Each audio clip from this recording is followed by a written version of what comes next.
Well, hello, and welcome to my post-rally Sweden kitchen table.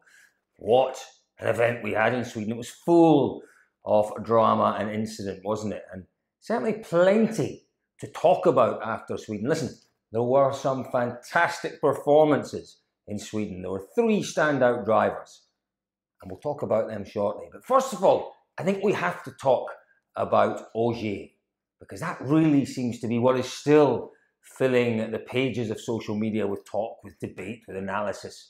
It was an interesting situation. Listen, I'll tell you my view on it.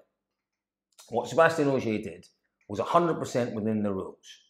There's nothing to say he couldn't do that. He had a look at the rules. The team had a look at the rules. There was a certain set of circumstances that came together there that made that choice the right choice at that time. Ogier had a woeful weekend, hadn't he? Struggling all weekend with not just being first on the road on the first pass, but then clearly having to deal with all the issues that the historic rally running in between the main rally caused on the second pass. And he just wasn't at the races. He was sitting in 10th place. Now, you can argue all you like about whether it was right or whether it was wrong. But when there are grey areas in motorsport, then you take an interpretation. You take a gamble. And it pays off sometimes, other times it doesn't pay off. The rules are very clear. It's a 10-second penalty for every minute you're late. There is nothing to define the reason for that lateness. There is nothing to say you can't elect to be late into the stage. Absolutely nothing. Therefore, Ogier had a look at it, the team had a look at it. Now, I'm pretty certain that this scenario isn't something that just came up in Rally Sweden. I'm pretty certain in the back of their minds, the guys at M Sport will have said, if we're faced with this situation at some point during a rally with the power stage ahead, this is something we might want to try. Sweden was the perfect storm of circumstances. It really was.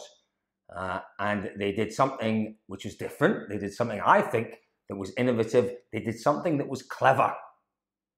No rules broken. Absolutely none. So forget all this talk about cheating. To cheat, you break the rules, you deceive. There was none of that. There was none of that. No rules broken. They used the rules. Talk of unsportsmanlike behaviour. Well, do you know what? I don't agree with that either. You know, if you're being unsportsmanlike, I think you're cheating or you're deceiving your opponents. All Ogier did was exploit the rules. He didn't exploit his opponents, he exploited the rules. And it's the rules that are to blame here. It's the rules. But you know, that is motorsport. That is 100% motorsport. It is so difficult. I have a huge degree of sympathy with the rule writers here. It is really difficult to absolutely define the circumstances surrounding every rule. And therefore, what you have always had throughout history in motorsport, grey areas. And, you know, when you're looking for competitive advantage in motorsport, sometimes it's very, very difficult in terms of the engineering side, in terms of the driving side, to actually get competitive advantage. Sometimes you look to the rules and you look to exploit grey areas where it doesn't say specifically you cannot do something. It says this is what you should do, but it doesn't say you cannot do it. It does not say in the rule about lateness to a time control that you have to have a particular problem to be late into that time control. It doesn't say you cannot elect to be late into that time control. Now, we all know the spirit might be slightly broken, but when you're fighting for a world championship, when you've had a weekend that you feel has gone against you for various reasons, listen, you know, forget as well the talk about road order. There's nothing really wrong right now. I think most of the drivers, most of the teams agree that the starting order is just about right. You know, if you lead the championship, you should be first on the first day of the rally. There were problems when it was the first 2 days of the rally, that's for sure. But the first day of the rally, first on the road, that seems fair. That is not Ogier's gripe, and it wasn't Ogier's gripe in Sweden. I think Ogier's biggest problem and what he had biggest issues with was the historic rally. It's a double penalty, it's a double whammy. It's like, you know, I know on a gravel rally, the organisers saying, well, what we're going to do, just to spice things up a little bit, after the first run, we're going to send some trucks of rubble through the stage and we're going to put some more gravel onto the stage just to make it a little more challenging. You wouldn't do that. That's just preposterous, isn't it? In a similar way, you know, it's a decision from the organisers that has double penalised Ogier in Sweden with that historic rally running. And I think that was his biggest issue. So let's forget about the issue with the start order, because there isn't one. You know, leave it as it is, fine. You know, it seems reasonably fair.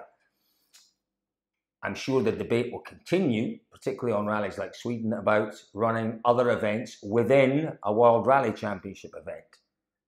That's a debate that, as I say, will probably continue. But in terms of what Ogier did and what M Sport did, I have no issues with it. None whatsoever. You know, he salvaged from the weekend 5 points. He looked at one stage in the rally as if he'd be lucky to score 1 point. 5 points in what is going to be, I think, the tightest of championship battles this year. Those extra 4 points he got from the power stage could prove critical.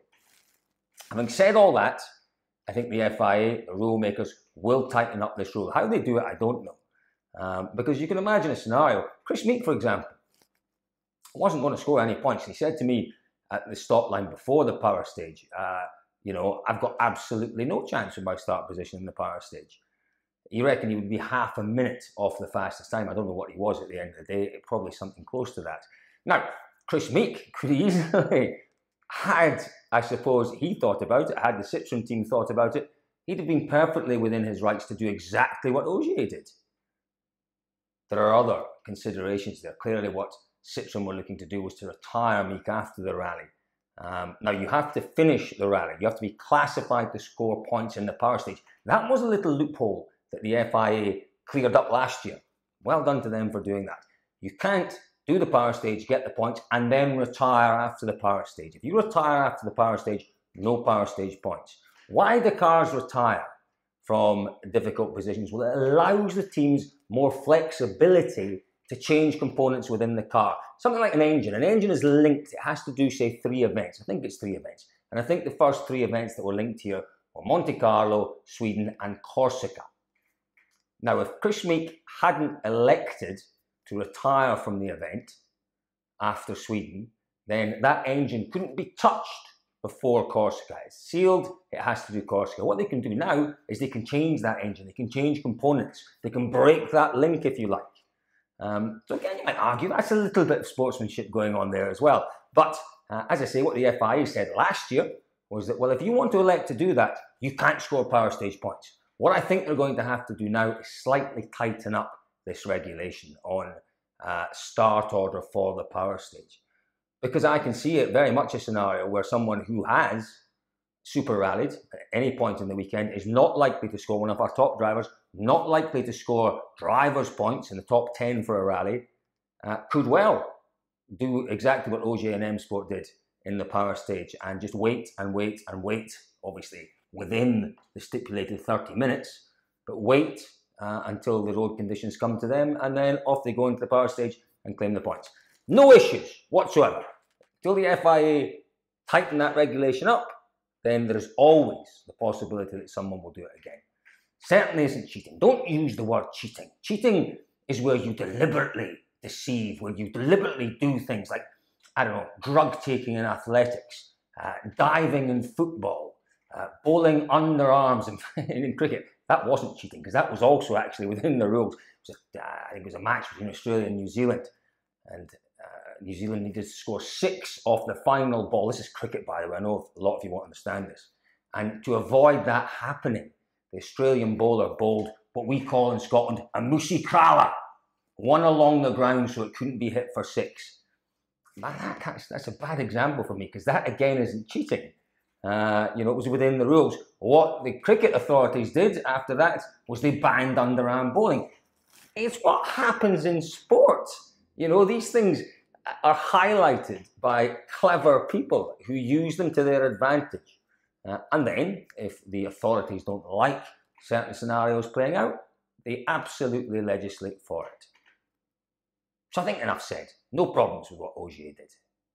And at the end of the year, if he wins the championship by 2 or 3 points, it'll go down as a stroke of genius. A stroke of genius. Now, the other incident that seems to be provoking a lot of debate was not a lot of debate, there's certainly a fair bit of debate between Chris Meeke and Meeke and Tänak, where they had that coming together in, stage 13, can't remember what stage it was. you know, I really don't want to talk about it much because it was a racing incident as far as I'm concerned. Chris Meeke was out of the rally effectively. He was having a difficult weekend. He'd been off, got a bit stuck, lost 2 minutes clearly because Tänak had caught him coming behind. Chris was doing the right thing. He knew he'd lost 2 minutes. He was watching his wing mirrors. He knew Tänak would be coming fast. He tried to move over to let Tänak pass. You could argue that Chris Meeke probably shouldn't have looked to pull over in such a narrow section. Tänak, obviously, with the blood raging, you know, he's come across a car in front of him, can see himself losing more time. He's battling for a championship. Tänak makes a reckless move, tries to go past Meeke in a section that was too narrow, hits his car, pings himself off the road. For me, how's your portion blame there? Yeah, you can say that Tänak shouldn't have tried the pass. You can equally say that Chris Meeke shouldn't have pulled over in such a narrow section. He didn't stop. And that pointed out to me, he didn't stop. He more or less stopped. He made his intentions clear. Right over to the edge, into the soft snow. He was inviting Tänak to pass him.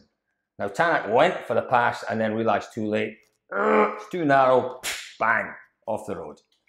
It's a racing incident. It happens. Why some people have to look to apportion blame for that, I don't know. I really don't.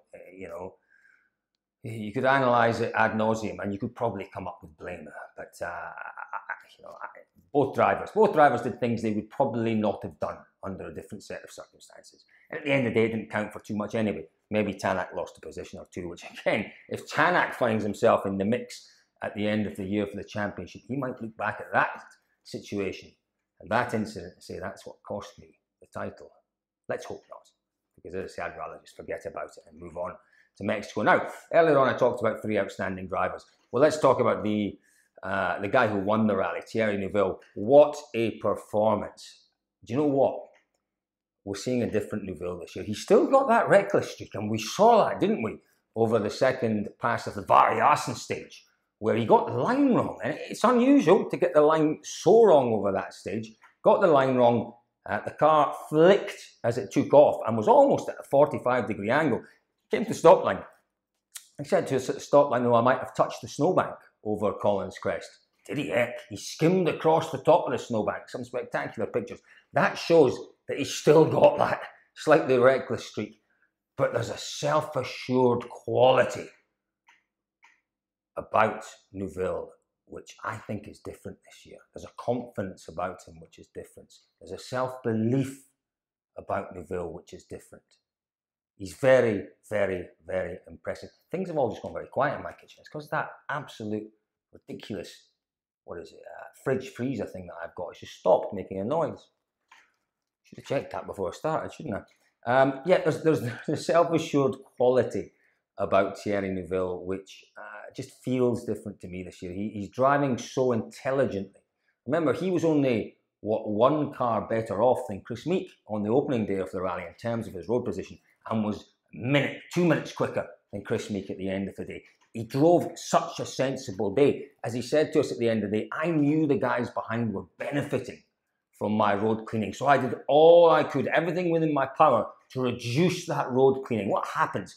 You know, if you can keep the car in the lines, you can keep it nice and neat and tidy, you minimize the road cleaning effect. When the back end steps out of the car, and it effectively goes like that, it acts like a broom. It sweeps all of the messy stuff off the road. And that is the cleaning. Keep the front wheels in, the back wheels come out, whoosh, they sweep round and they clean. What Neuville did, as well as going remarkably quickly, is he managed to think an awful lot about avoiding that oversteer, avoiding that road cleaning effect and keeping things difficult for the guys he was in direct competition with behind him. It was an enormously impressive performance from Thierry Neuville. And you know, he's going to be difficult to beat this year. He really is going to be difficult to beat. I think he will face some stiff competition from a lot of drivers. You know, Ogier clearly being, I think, his main challenger. But I think he's going to be difficult to beat. He just has something about him right now, Thierry Neuville, that I like the look of. Let's wait and see. A big test is going to be Mexico. You know, really the only time he's been first on the road in his career, his top-level career, was Germany last year. You remember he led after Rally Finland, equal on points with Sebastian Ogier because of the number of wins. He led, and he was first on the road. But in Germany, first on the road is actually an advantage. It didn't work to Neuville's advantage because he stuffed it up, didn't he? For me, it's going to be interesting to see how Neuville copes in Mexico. It can be punishing being first on the road there. We've seen drivers easily lose a minute in the past being first on the road on day one. For me, it'll be interesting to see how he reacts to that and to see what he can salvage from that situation. If he can get a podium from being first on the road, all bodes well for Neuville this year. It really does. Now, the other driver who I thought was just exceptional this weekend was Craig Breen. My goodness me, I continue to be impressed by the young Irishman. He just goes about things in a very diligent way. Doesn't do anything too spectacular, just gets better and better and better. And at one point on Saturday afternoon, he was within 4 seconds of the lead, which is astonishing. You just wouldn't have picked that before the rally. You go back to Rally Sweden last year, you look at how that Citroen performed. Okay, Breen managed to get a 5th place in Sweden last year. But the car was awful. The drivers lacked confidence in anything the car was doing. They've come to Sweden this year with the same car, but a totally different car. And Breen was magnificent, was quite magnificent, the best of the rest. Mikkelsen tried to put a bit of pressure on him, couldn't. And who'd have picked that? You know, on snow and ice in Sweden, Mikkelsen in what is generally accepted as being the best car out there, against Breen, and Breen held off comfortably the charge of Mikkelsen. I think it's a crying shame, a real crying shame that Breen has to miss A, Mexico, where he'd have had a decent road position, and B, Corsica, which is his favourite rally. It's a rally that he knows exceptionally well, having done it many times in the past in the ERC days and the IRC days previous to that. I think it's a crying shame. And I honestly think I understand entirely Citroen's viewpoint, and I think it's fabulous that we're seeing the maestro, Sebastian Loeb, coming back. But like many people, I'd have liked to have seen Loeb in the 3rd car. I think it's such a shame that someone who is really trying to establish himself as a championship contender has to sit aside for someone that's proven everything. The greatest driver there's ever been. 6 wins, 9 titles. Craig Breen, trying his best to establish himself, has to sit aside because Loeb's coming back. I understand why Citroen have done it, and don't get me wrong, I'm enormously excited. And I don't know, if I was given the choice, Loeb in a 2nd car or a 3rd car, a 2nd car at Breen's expense or a 3rd car, you know, clearly I'd have gone with the 3rd car. But what am I trying to say here? I'm trying to say Loeb in a 2nd car or no Loeb at all. What would my choice have been? Oh, it's a tough one. It's a tough one, but I'd have said Loeb in a 2nd car. I want to see him back because he did so much for the sport, he really did. But I find it difficult to really just work out the thinking behind it. You'll put him in a 3rd car. Yes, there's more money involved in that, but surely the extra marketing value you get from having Loeb on an event pays for that extra car. I'd have thought so anyway. Obviously, it's a little more complicated than that. But you have to feel for Craig Breen because he now has some momentum on top of the world after a stunning victory where he showed he can compete at the highest level against the best with the same sort of pace. A couple of good events ahead of him, and he's sitting them out. You have to feel for him. You really do. Now, the other exceptional performance, and possibly the performance of the rally, possibly the performance of many, many years, was Katsuta-san in the Fiesta R5 car, winning the WRC2 class. No one could possibly have predicted that. It was a stunning, stunning drive against our reigning WRC2 champion, Pontus Tiedemann, Snow and Ice Man, against Ollie Christian Baby.